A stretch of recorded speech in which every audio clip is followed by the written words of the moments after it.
બિસ્મિલ્લાહિર્રહમાનિર્રહીમ. સલામુન અલૈકુમ. હું મારી તમને ઓળખાણ આપું પહેલે હું કોણ છું.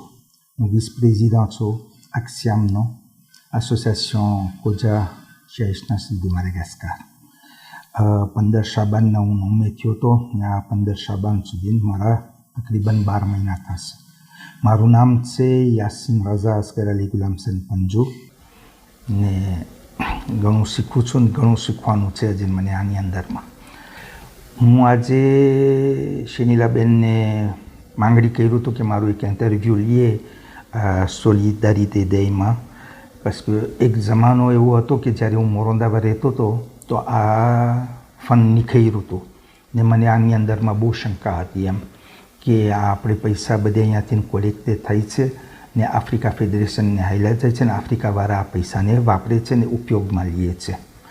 પછી જ્યારે થોડોક વખત થયો ને પછી મને ખબર પડી કે આ એમ નથી, આનું સિચ્યુએશન સૌ બીજું જ છે.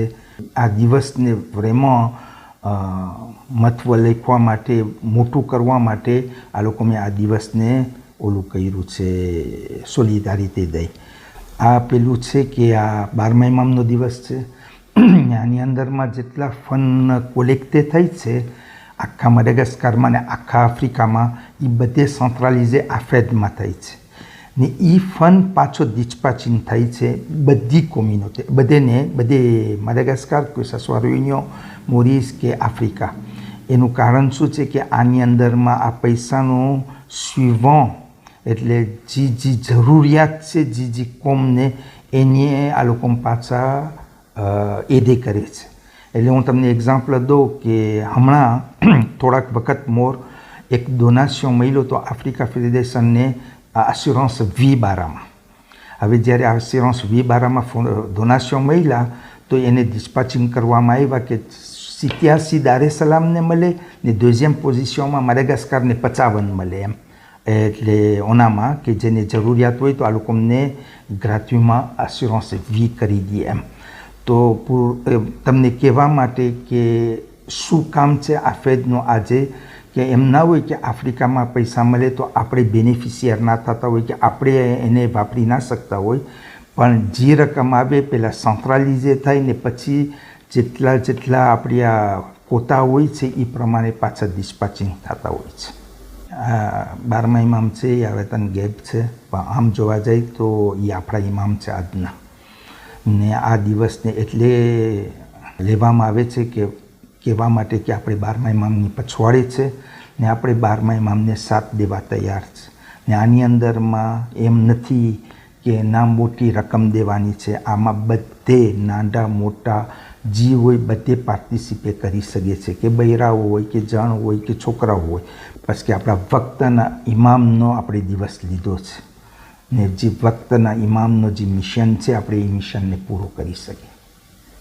આ કોલેક્ટની સિસ્ટમ છે કે બધી જમાતમાં એક યુર્ન હશે કે યુર્નની અંદરમાં રાખી શકે ને જેને યુર્નમાં ના રાખીએ તો એ બધી જમાતના જે ટ્રેઝોરી હોય કે સેક્રેટરી હોય એના પાસે આ લોકો નોંધાવી શકે છે. એ અલાવા જો આ લોકોને એમ પણ ના સરખાઈ આવે તો એમવુલાના નંબરે છે કે આપણે પર એમવુલાએ એ મોકલાવી શકીએ છીએ ને એની અંદરમાં આપણે ડિસ્ટ્રિક્ટિવમાં લખી શકીએ છીએ કે સોલિડારિટી ડે. ને બીજું છે કે વીરમાં બંકેરે થઈ શકે. જો તમને વીરમાં બંકેર કરવી હોય તો બધે ફાંસોથી આ પૈસાને આપણે પહોંચતા કરી શકીએ છીએ. એની દિલે છે 1 ફેબ્રુઆરીથી લઈને 28 ફેબ્રુઆરી સુધી. એ પછી આપણે આ બધે જેટલા કોલેક્ટે થયા છે આપણે આફ્રિકા ફેડરેશનને પહોંચતા કરશું. છેલ્લી સભા આફેદ સાથે થઈ હતી ત્યારે નવાઝભાઈએ માઇક લીધો હતો જ્યારે આપણું કોન્ટ એક્સપ્લોટેશન આખું પ્રેઝન્ટે કર્યા હતા આફેદમાં, ત્યારે આપણે જે આપ્યા હતા પૈસા બહુ નાની રકમ હતી ને અમને જરાક શરમે થઈ કે પારાપોર આખા આફ્રિકાની અંદરમાં આપણી રકમ સૌથી ઓછી હતી.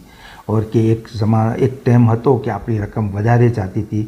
આમાં એટલે અમારી દેફી છે આ બારામાં કે અમને કોઈ બી રીતે ખપે છે કે આને vraiment આપણે આગળ વધારે ને આ ફંડથી આપણે ઘણા નેસેસિટીને, ઘણા આસિસ્ટને, ઘણા પ્રોજેક્ટની અંદરમાં આ ફંડને આપણે ઉપયોગમાં લઈ શકીએ. આમાં તમે જો પછી આને આગળ જતાં આપણે એને બહુ આગળ વધારવું છે ને આ ફંડથી આપણે ઇન્શાલ્લાહ ઘણી ચીજ કરી શકશું ને ઘણાને આપણે એદે કરી શકશું. આ પૈસા જ્યારે આફેદને મળે ત્યારે આપણે એને સ્કોલારિટીની અંદરમાં, બુર્સની અંદરમાં, સાંતેની અંદરમાં, સોશિયલની અંદરમાં ને બીજા કાંઈ બી પ્રોજે એવા હોય તો એની અંદરમાં આપણે એને પાછા રિકોશેમાં આફેદ દ્વારા આપણે એને આપે છે. પર્સનલમાં તમારો આ સવાલ બહુ સારો છે કોન્સર્ન કે કેને આ પૈસા કામ આવ્યા હોય. આની અંદરમાં શું છે કે એનો જવાબ બહુ દિલિકા છે કે પર્સનલમાં હું ના કહી શકું, પણ એ તંદોને આક્ષામ તરફથી એમ કહી શકું કે અરે આ જે પૈસા મળતા હોય તો અમે જે આને ઉપયોગ તબલીગમાં લેતા હોય કે સાંતેમાં લેતા હોય કે સોશિયલમાં લેતા હોય, આની અંદરમાં બહુ ઘણા ફાયદા થયા છે. ને મને કોઈ આજે નહીં કહે આખા માડેગાસ્કારમાં કે કોઈને એડ નથી પૂછતી. આ વાત અને આક્ષામ બહુ ઘણાને એડ મોકલાવે છે. હું ના ભૂલતો હોય તો RF છે જે આ રમઝાનનું ફંડ છે એ લગભગ તકરીબન 400 ફેમિલીને આપણે પહોંચાડે છે. એ તો પછી આ સોશિયલની અંદરમાં દર મહિને એક ફંડ આપણે લગભગ 250 થી 300 ફામી તો આપણે એને પહોંચતા કરે છે. તો આ ઇનડિરેક્ટમાં ડિરેક્ટમાં બધેને આ પાર્ટિસિપેશન બધેને કામ આવે છે. આની અંદરમાં એમ હતું કે બસ જે દે છે ઇજ્જત દે. આ ઓબ્જેક્ટિવ એમ નથી કે જે દે છે એ દે. કોઈ એક રાલ પણ દેશે આની અંદરમાં એ 12મા ઇમામના નામથી દેશે. ને આને જે પૈસા ઉપયોગમાં લેવામાં આવે છે એ સિર્ફ સોશિયલ માટે, એડ્યુકેશન માટે, તબલીગ માટે એમાં યુટિલાઇઝ કરવામાં આવે છે. હું માંગણી કરું છું કે બધે પાર્ટિસિપેટ કરે, ભલે 1 રાલ હોય કે 10 રાલ હોય કે 1 મિલિયન હોય, પણ બધે પાર્ટિસિપેટ કરે.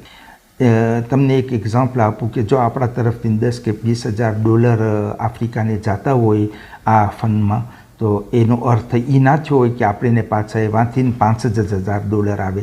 એવું થઈ શકે કે આપણે $25,000 થી $30,000 આવે એમાંથી કે આની અંદરમાં આપણે ઉપયોગમાં લઈએ. આ લોકો પર કોતાને પર મેમ્બર આ લોકોમાં એના કોએફિશિયન્ટ લે છે ને એ પ્રમાણે બધાને પાર્ટાશ કરવામાં આવે છે.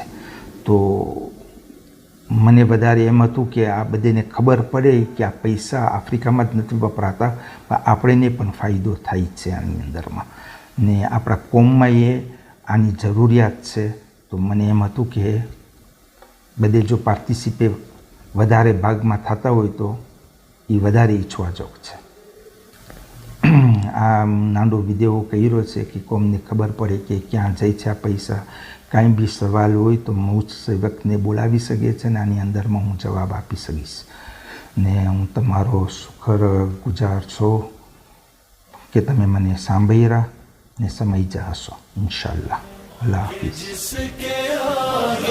किसी का कहना नहीं चलेगा, वो आ रहा है कि जिसके आगे किसी का कहना नहीं चलेगा.